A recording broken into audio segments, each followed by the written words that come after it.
Hi everyone, so I was at the Games Workshop and they've stopped making these, at least they've stopped on the website. Sorry. But I managed to find one of these tucked away in the corner, so I don't know if they had one left over under the desk. So it's the Dark Angels Gauntlet Tactical Squad. So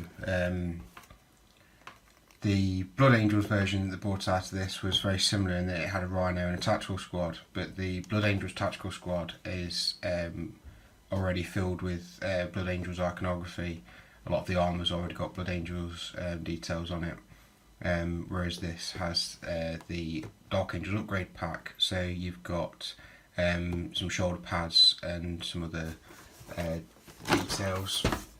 So I thought I'll make this my next project since I managed to find one. So let's get it open.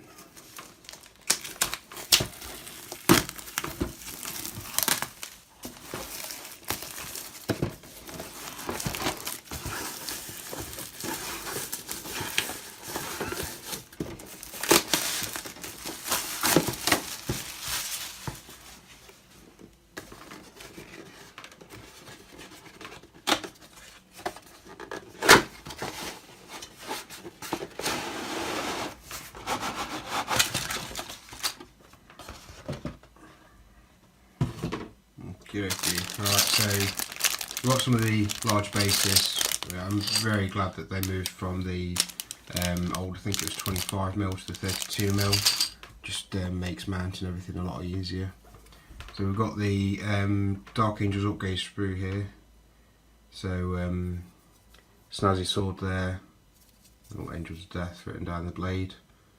Plasma gun, plasma pistol, sorry. The helmet is actually based on an old 2nd edition Dark Angels Captain model. Now I've been unsure as to whether to use these for squad sergeants or keep them for say like company veteran squads, command squads, or just for captains themselves. I don't know if line sergeants should be having them, so I don't know, I might have a look and see if I can find some veteran robes and stuff and then make him look like a veteran sergeant, which would explain why he's got such a ornate headwear. So some daggers and sensors, which are very Dark Angels, which is nice. A set of keys. Yeah, it's nice. I like the detail on them. It's very defined. It's just a much better plastic mould. So it's good to see how far Games Workshop has come. So we've got standard Rhino stuff, which hopefully one day they'll replace. Because apart from some sections not going together as well as they can do, especially round at the back, you can see some of the flash here. So when you trim that down, it actually leaves gaps between the edge panels, and unless you to go around with liquid green stuff, it's actually quite a challenge. But you can't just leave it as that because it's wrong. Other problems, as part of the mould process, in fact this is quite a bad one, I don't know what's happened here with, there's going to be a lot of filing down on there, but it does sort of show. You've got a line there where the mould line goes from the edge of the wheel to the edge of the armour panel. And it's got to cross over, and modern day Games Workshop stuff, they can hide it quite well. I've not had the Mortarian model, but I've heard that all the mould lines are pretty much hidden within the way it builds up and overlaps with itself, which is fantastic. And as we've seen with even if you just look at the Dark Angels upgrade sprue, how much space is filled on that, and then how much space is left as a void on that. So for instance, on a modern reworked sprue, that panel and that panel would fill the same hole, the same sort of area that just one of them is taking up, and then you can condense some of the gaps here. You can move that back over to there, which then let you bring in more panels. And it's just it's a kit that needs upgrading. They can get it done and reduce their production times, because instead of making more and more moulds, they can get more tanks done in fewer.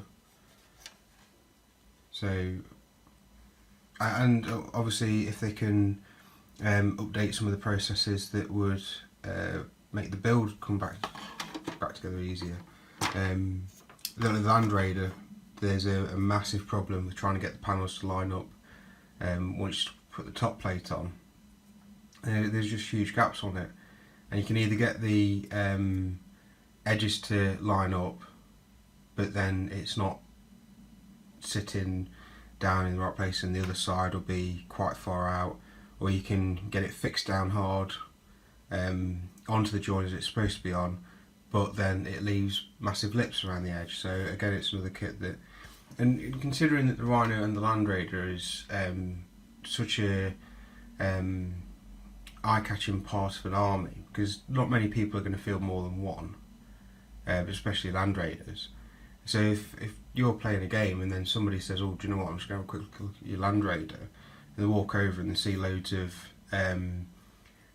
panels that haven't met up properly, it's sort of like, well, I know it's not the person that's done it, fault, but it sort of reflects on their army, and it's quite upsetting, really.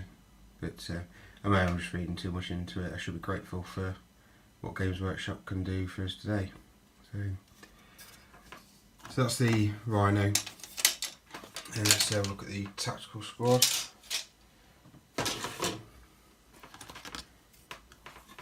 So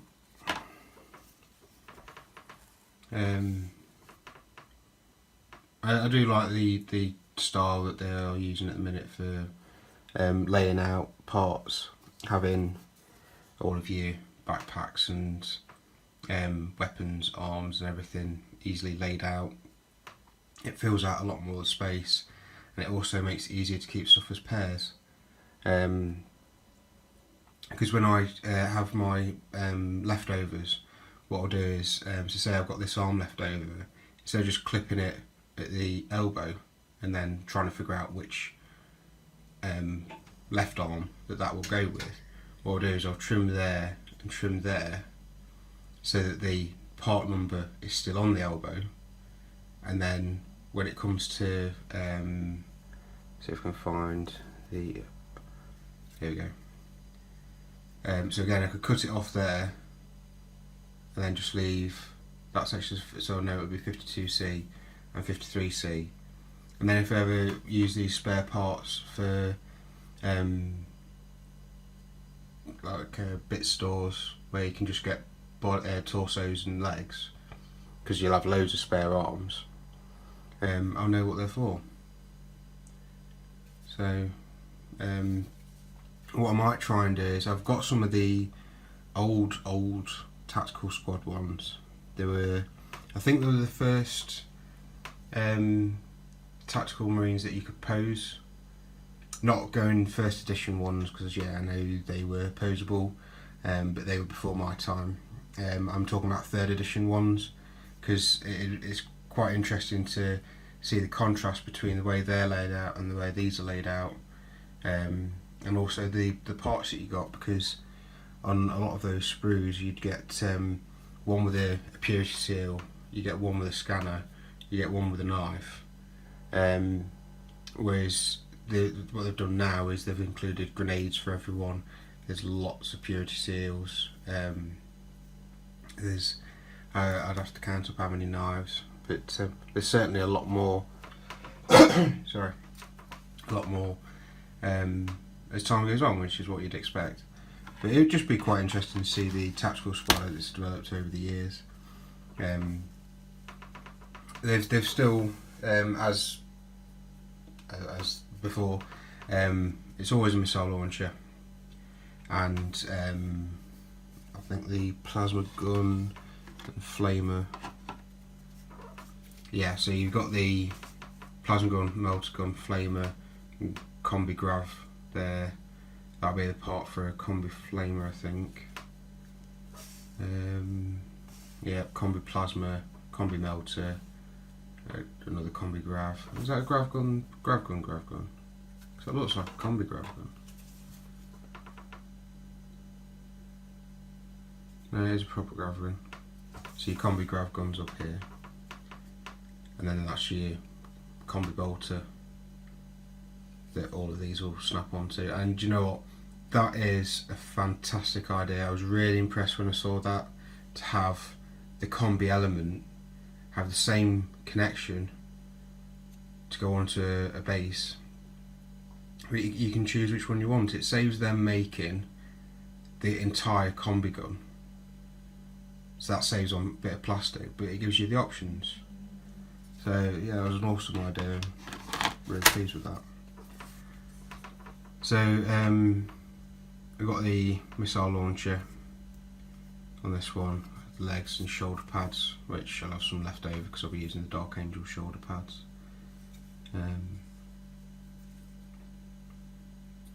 Yeah, and so you've got this you know, even if they had the sort of like a scroll sort of thing on it, if they could lose the circle, that'd be really handy, because the circle doesn't really play too well with the Dark Angels banners. Well, it depends on how you do them, I suppose. But I'd prefer it if they'd lost the circle. I think on one of the older ones you had a plain one and then a decorated banner, and I'd just use the plain ones because then it let you see more of the design, because the Dark Angels squad banners are normally just a diagonal line, or if it's third company or whichever company marking it is, and then the number located somewhere. Now you could do that, you could put the number in the circle and the decoration around it, but it would be quite hard. Well, it'd be hard for me, I don't know for anyone else, because if you were to do third company, you'd need to try and mask.